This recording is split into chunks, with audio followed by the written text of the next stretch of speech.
France, avec 3 enfants. Ils ont fait un enfant sur le trajet, qui sont passés par l'Espagne.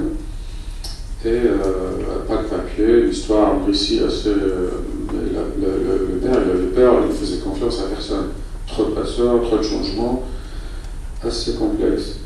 Une épreuve qui est le plus douloureux et le difficile, c'est le soupçon de leur récit.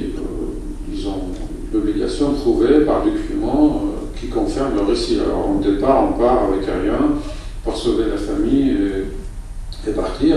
Donc, ils sont affrontés à une bureaucratie qui leur fait répéter et soupçonner que leur récit qu'il doit confirmer leur histoire, etc. Je termine par l'épreuve d'adaptation, on peut l'appeler intégration, ou même certains, pas trop le terme intégration, incorporation. C'est aussi le choc qui arrive dans un pays, à notre culture, à notre langue. Un manque de connaissance des pays là où ils arrivent. Ils pensent qu'il n'y a pas de crise, ça reste pour eux un pays riche, développé, et en fait, c'est des pays qui vivent des crises longues, majeures, et c'est compliqué. Quelques stéréotypes qu'on voit, des clichés, on va dire, voilà, les pauvres gens, les pauvres réfugiés, ou, comme vient de le dire, qui vont profiter par des aides sociales, ou ce récit de héros qu'il était dans la manifestation et il doit jouer lui-même un rôle qui le dépasse en fait. Il a autre récit, très divers, très varié, chaque parcours est différent. Pour eux aussi, un chaîne qui manque, j'ai remarqué qu'ils ont du mal, malgré le nombre d'associations qui travaillent par exemple à Lyon, l'existence aussi de plusieurs choses, il y a une difficulté d'avoir accès à ces outils-là. Quels centres de formation de langue, comment il faut s'inscrire, quelle démarche à faire. Il y a un manque de coordination d'accueil. Je ne parle pas des gens qui ont déjà déposé un dossier avant de partir et l'ambassade leur a donné le droit d'asile. Ou ils prennent l'avion, ils sont pris en charge de A à Z. Mais le parcours atypique d'autres personnes qui arrivent, ou d'autres personnes qui étaient déjà en France, qui ont déposé aussi le demande de droit d'asile. Et comme les étudiants qui ont manifesté, ils ont perdu leur bourse, ils sont devenus aussi réfugiés politiques en France, par exemple. Et ils sont nombreux. Et à partir du moment où ils ont décidé de créer ce qu'on a appelé l'Union étudiants libres, comme les avocats libres, l'armée libre, c'est-à-dire les gens qui sont faits défection, et donc, ils ont retrouvé sans bourse, sans rien. Certains d'entre eux, ils avaient des enfants et des familles à charge. Ce que j'appellerais, si on prend 3-4 phases de l'émigré qu'il est en attente, un espoir de retour, beaucoup de familles qui pensent que c'est provisoire, qui vont retourner en Syrie bientôt. J'ai eu l'histoire de Ahmad, qui est un médecin, il a compris que ce papier, ce diplôme, ils ne sont pas reconnus en France, il rêvait de rentrer à Alep. Il n'imaginait pas sa vie depuis 1 an qu'il voit à la télé qui est détruite. Il a pris le voyage, son père est parti avec lui. Ahmad restait bloqué à un moment, son père n'a pas pu revenir en France pour des raisons qu'il était professeur d'université très surveillé. Donc ils ont encore d'espoir de retourner. Donc entre ces étapes-là que je viens d'évoquer, je dirais que les Syriens sont entre le 3e et le 4e, une vie entre parenthèses, en attendant fermer les parenthèses. Donc ça peut être long dans leur tête de dire à tel moment, il faut que j'accepte que je fais ma vie en France ou ailleurs. Et c'est peut être très long parce qu'il y a un espoir de retourner. Ils vivent encore une situation douloureuse, d'un deuil qui n'est pas encore fait sur leur situation économique, un déclassement social.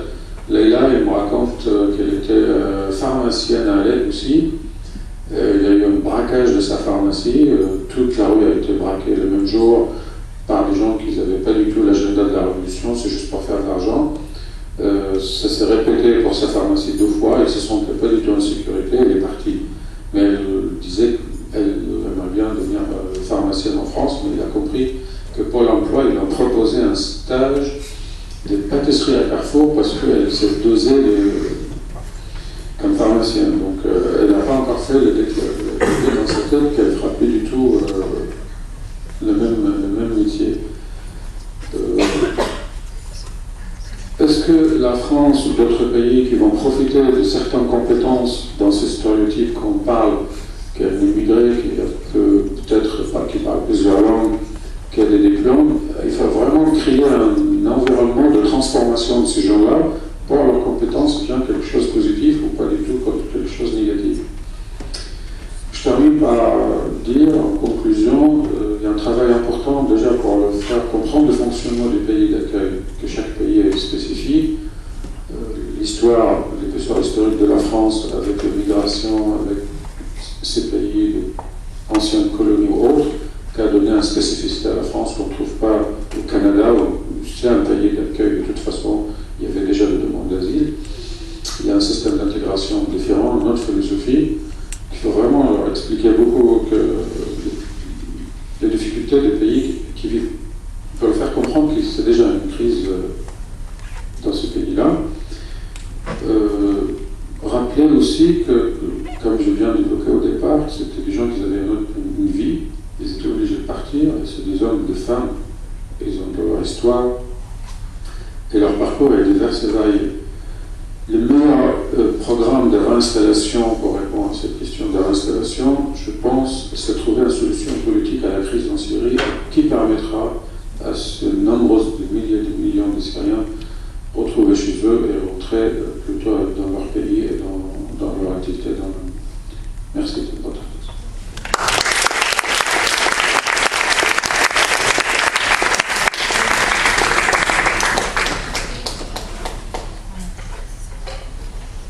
Est-ce que quelqu'un a des questions?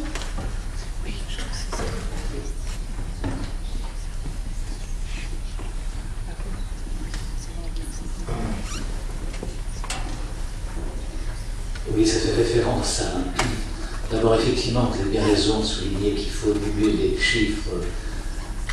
Tout le monde s'accorde. Hein, et pour reprendre l'exemple du Liban, qui est le premier pays finalement d'accueil, et ce qui est terrible au Liban, c'est qu'effectivement, l'État est inexistant. Il n'y a pas d'État au Liban. Il n'y a pas eu plus longtemps, y compris même pendant la crise, et avant la crise.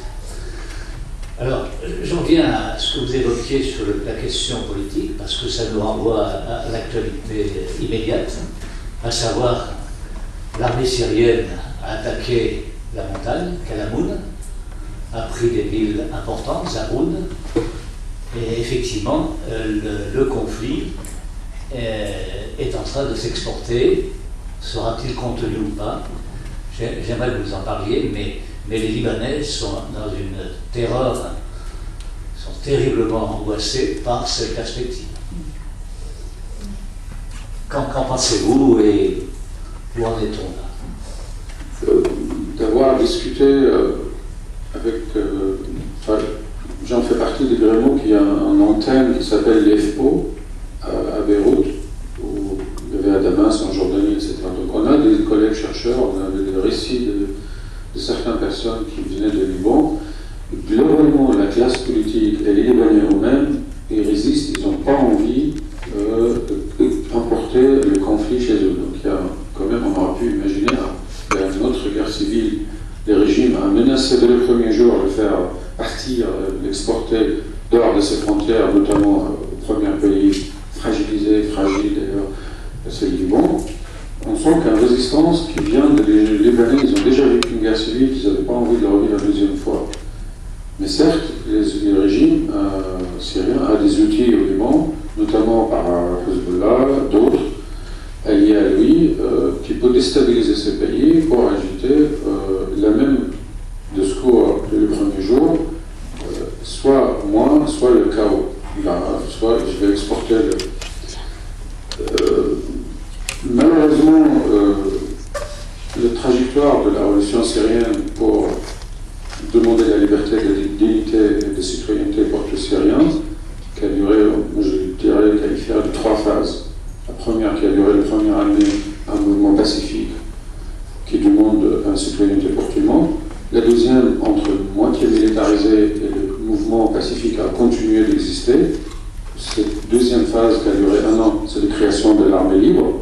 La troisième phase, qui dure depuis plus d'1 an, c'est l'arrivée de groupes djihadistes, qui sera des populations qui seront des califes. Et c'est ça qui fait que certains Libanais et certains Syriens, ils sont en train d'accepter l'intervention massive de Hezbollah. En fait, ce que vous avez évoqué, que le régime qui est en train de gagner certaines batailles, mais sans l'appui très fort de Hezbollah, il n'aura jamais pu basculer le rapport militaire. En commençant par les batailles de Qusayr à Homs, là aujourd'hui, c'est toutes les frontières de nord, l'anti-Liban, les Routes, Khalamoun, etc., en train de les sécuriser pour enfermer, encercler de plus en plus le groupe armé. Ce virage vers le mouvement qui se radicalise vers le mouvement djihadiste, ça fait peur. Donc les Libanais qui sont de mouvements politiques de 8 mars ou contre de Hezbollah, et ils sont en train d'accepter, la population est en train d'accepter l'intervention de Hezbollah en disant que c'est lui le seul capable de stopper ce mouvement. Et il collabore aujourd'hui, notamment à la Al-Assal. Ce matin, j'ai appris par le radio qu'il y a une collaboration entre l'armée libanaise et Hezbollah pour sécuriser cette région-là. Ils sont entrés comme héros à Claudine. Certes, conflit complexe, on ne peut pas le résumer en 2 mots. Pourquoi on est arrivé là? Tout le monde a laissé le pourrissement, et maintenant la situation elle est dans un impasse total. Je ne vois pas comment on peut parler de scénario. Le régime il va gagner, ou les autres, ou on va continuer comme ça jusqu'à l'épuisement et plus de pourrissement de la situation. C'est que 3 choix. Mais on ne sait rien en fait. Moi je préfère dire on ne sait absolument rien. Ça peut basculer, ça peut changer, et le régime il peut gagner. On arrive à. Malheureusement, moi j'en faisais partie de plusieurs associations de mouvements politiques, laïcs, démocrates. On a essayé de dire qu'il y a une autre opposition parallèle qui existe à ce qui a été créé, c'est-à-dire le Conseil national syrien avec une coalition plus élargie. Le noyau dur de cet instant, qu'on a beaucoup été soutenu, c'est noyauté par les frères musulmans, qui posent de gros problèmes en Syrie depuis les années 60-70. Les années 80, on a dans la mémoire collective des Syriens, c'est des gens qui se sont révoltés, qui ont pris les armes pour des raisons communautaires et pour le pouvoir. Et la société a changé depuis. Il y a une autre génération qui n'ont pas connu la période de Hafez al-Assad, les pères, qui espéraient juste un changement comme le printemps arabe.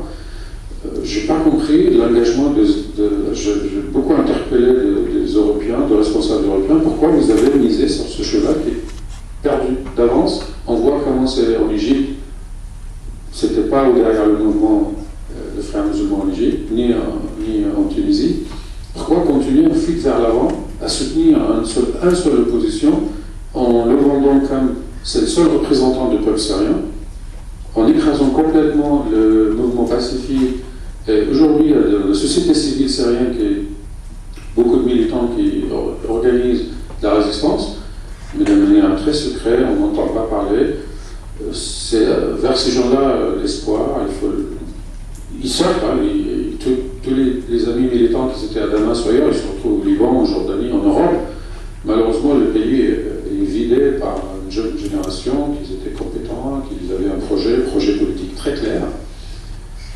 Je ne vois pas comment, moi-même, je m'interroge tous les jours, quel est l'avenir pour la Syrie, c'est très difficile à savoir.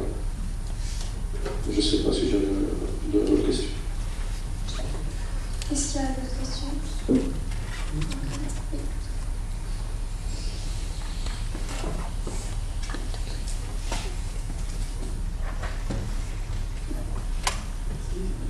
Merci. Moi, j'avais une question concernant la réinstallation, peut-être plutôt sur l'intervenant précédent. On m'a dit qu'on accueillait généreusement 500 réfugiés syriens. Quel statut ils ont quand ils arrivent en France à ce moment-là? Est-ce qu'ils sont demandeurs d'asile et doivent se taper toute la démarche des autres demandeurs d'asile, ou bien est-ce qu'il y a des règles particulières pour cette réinstallation? Non, en arrivant, ils ont le statut de réfugiés, ils n'ont pas à refaire toutes les démarches qu'ont à faire les demandeurs d'asile. Ma question.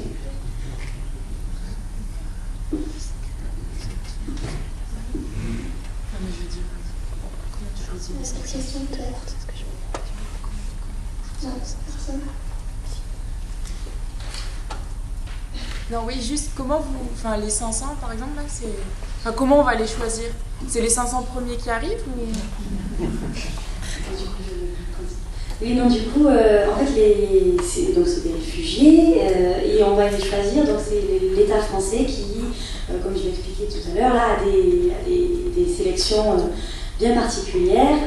Et donc, l'État français a, lui, décidé de choisir ces personnes par rapport à leur lien étroit avec la France.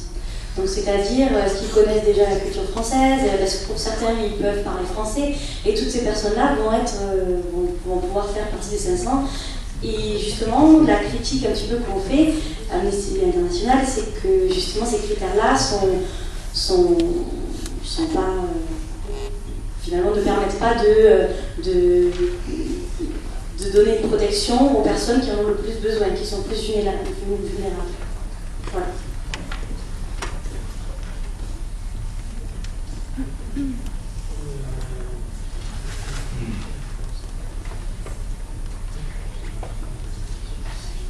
Merci déjà pour votre intervention à tous les trois. J'avais aussi une question sur la réinstallation.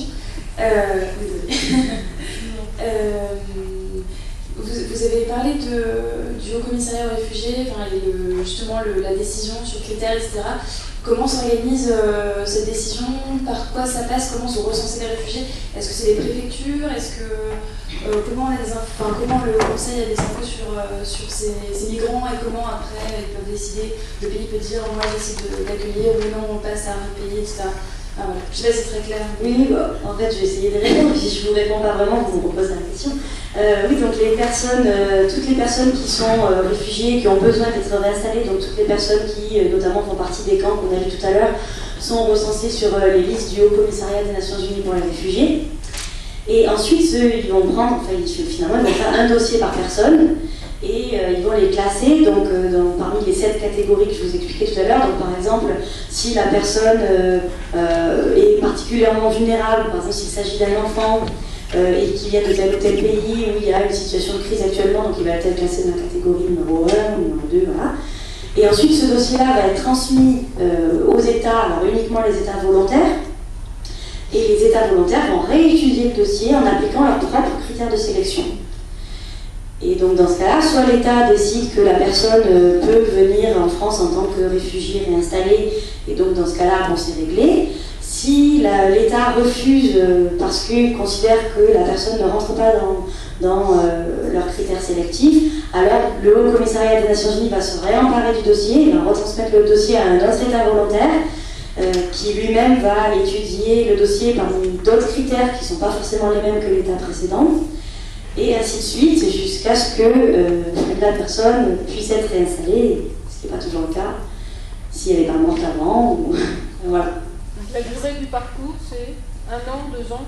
Alors, en moyenne, la durée du parcours, c'est minimum 6 mois, mais ça peut durer plusieurs années. Voilà. Donc, on dit minimum 6 mois, à plusieurs années.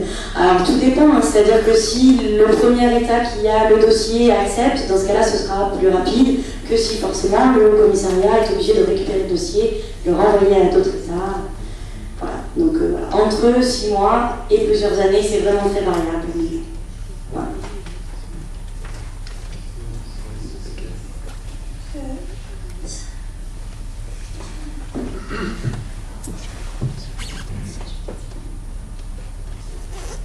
Bonsoir, donc là j'ai une question pour Akram. Je voulais savoir si vous étiez au courant de la manière dont étaient pris en charge les réfugiés de Syrie, mais qui sont à la base réfugiés palestiniens en Syrie. Parce que j'ai entendu plusieurs choses contradictoires, et notamment le fait qu'ils ne pouvaient pas, ou ils n'étaient pas prioritaires pour être pris en charge par le HCR, notamment parce qu'ils relevaient de la responsabilité de l'UNRWA qui s'occupe à la base des réfugiés palestiniens. Donc voilà, je voulais savoir comment ça se passait pour vous. Oui, merci pour la question, parce que c'est vrai que la question de réfugiés palestiniens, il est très sensible et compliqué, en double sens. D'abord, pour l'État syrien, qui n'ont pas envie, pour la sensibilité de la cause palestinienne, de mettre l'accent sur le traitement de réfugiés palestiniens. Le camp de réfugiés autour de Damas, qui s'appelle Al-Yarmouk, assiégé depuis plusieurs mois,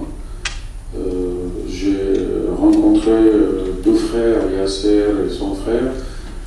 Ils étaient jeunes diplômés de l'université de Damas. Ils ont monté un groupe de chanteurs de rap invités par le mouvement underground en Europe. Et leur récit, c'est assez intéressant parce qu'il dit notre faute qu'on est devenu syrien. Le régime voulait le faire punir, accueillir les autres réfugiés syriens qu'ils ont manqué, je cite le terme de Walid Mouallem, c'est le vice-président des affaires étrangères syrien, il dit que vous avez manqué ce qu'on appelle en arabe de Hassan Diyafa. Donc quand vous étiez ici invité, vous avez manqué de respect, après 60 ans. Et Yasser dit que vous avez un atelier d'aider les jeunes syriens qui arrivent par les chansons, par des associations, pour le faire oublier un peu la guerre. Il se retrouve réfugié politique en France, et son parcours il est passé par le Liban, et notamment pour les Libanais et pour d'autres États, c'est très compliqué et sensible. C'est lié à l'endroit. Et en fait, le traitement il est très spécifique, parce que, en particulier les Palestiniens, c'est le seul qu'ils ont des camps de réfugiés, par exemple, au Liban. Ils préfèrent aller au Liban parce qu'il y avait déjà Sabra el-Shafila, et maintenant Sabra el-Shafila, on trouve du tout. Des Soudanais, des Somaliens, des Syriens. En y allant là-bas, parce qu'ils avaient des liens familiaux, etc., les Talibans ont décidé de les enfermer. Ils n'ont pas le droit de rentrer, de sortir, ni le droit de travailler, rien. Pour que ça soit pris en charge de manière spécifique par leur roi et d'autres. Donc certains qui sont au Liban, mais ils ne préfèrent pas du tout s'inscrire, pour aider quelqu'un à l'intérieur du camp qui l'inscrit, il y a tout un trafic. C'est assez complexe comme... mais ils n'en préfèrent pas trop en parler parce qu'il y a certains produits qui sont revendus, il y a certains trafics. Donc c'est une question qui reste complexe et sensible, et ils avaient pratiquement pas envie de réécrire un autre camp pour ne pas avoir vivre le même traumatisme des années avant sur ce que je viens de dire tout à l'heure sur le Palestinien. J'ai pas d'autres précisions, mais vous avez raison, ils vivent le même traumatisme plusieurs fois parce qu'ils étaient à la base déjà avec des problèmes de papier.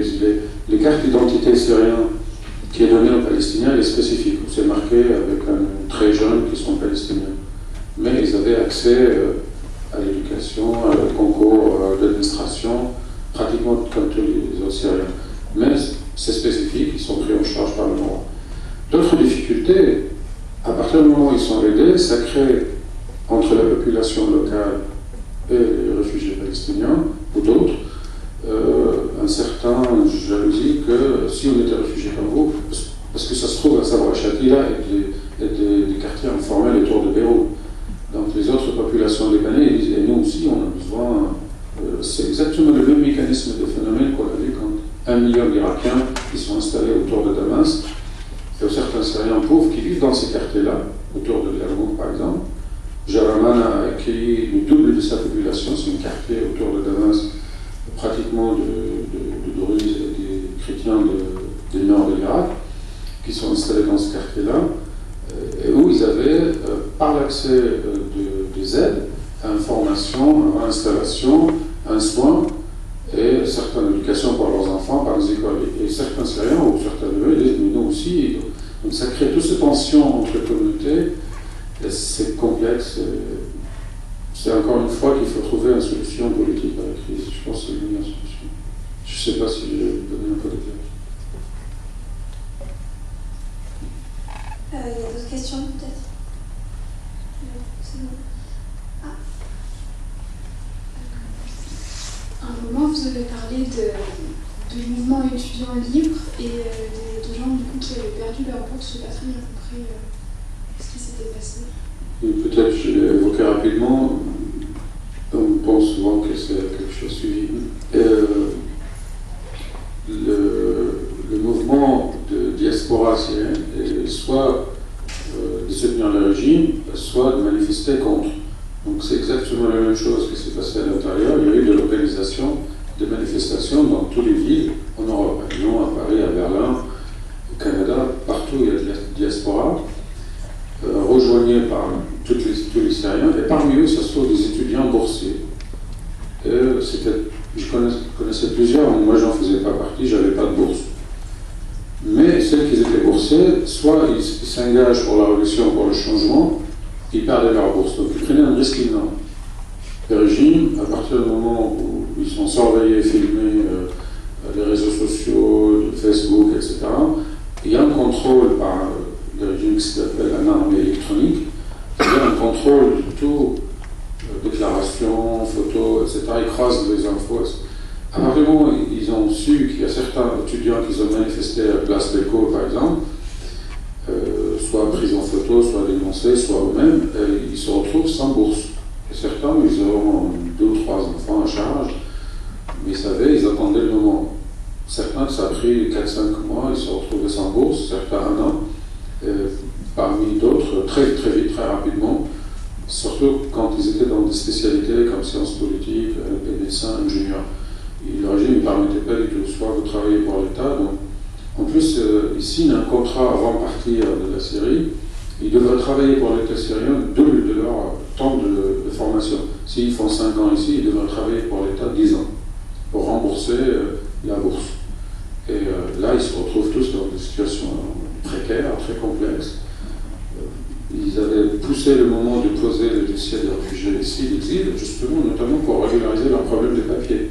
Je rajoute, votre question me permet de rebondir sur la même question, que l'État, elle ne leur donne plus du tout, par l'ambassade syrienne par exemple, de renouveler leur passeport ou avoir des papiers. C'était des passeports donnés exprès pour ces genres de spécialités des étudiants. Un an renouvelable, donc ça les oblige à être contrôlés par l'ambassade chaque année. Est-ce que vous suivez toujours vos études? Est-ce que vous rentrez pas? Chaque fois qu'ils ont un enfant né ici, il faut l'enregistrer, etc. Donc c'est un contrôle permanent. Et par aussi les syndicats étudiants de régime. Ils ont une forme d'organisation parallèle liée au régime, c'est un deuxième service de sécurité. C'est comme ça, toutes les institutions en Syrie, ils sont complètement vidés de leur sens. Un syndicat, c'est plus du tout un syndicat. C'est contre les ouvriers. Un syndicat étudiant, c'est pareil. Il ne défend pas les étudiants et il surveille pour n'y pas avoir une émergence d'un autre mouvement politique ou quelque chose d'autre. Donc, ces étudiants, ils se sont rassemblés. On a fait un travail ensemble d'élaborer un projet politique, de créer un syndicat étudiant, mais libre, qui est vraiment là pour défendre l'intérêt des étudiants. Et comme tout le mouvement, à ce moment-là, le 4e, 5e mois, on a eu la naissance de beaucoup de syndicats qui se séparaient de ce qu'on appelle le système satellite autour du régime, d'un seul parti unique de base. Par exemple, les syndicats ouvriers, etc.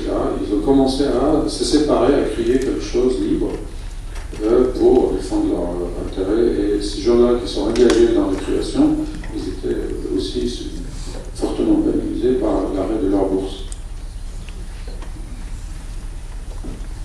Bon, on vous remercie tous les 3 pour votre intervention, c'était très intéressant et merci d'avoir répondu à nos questions.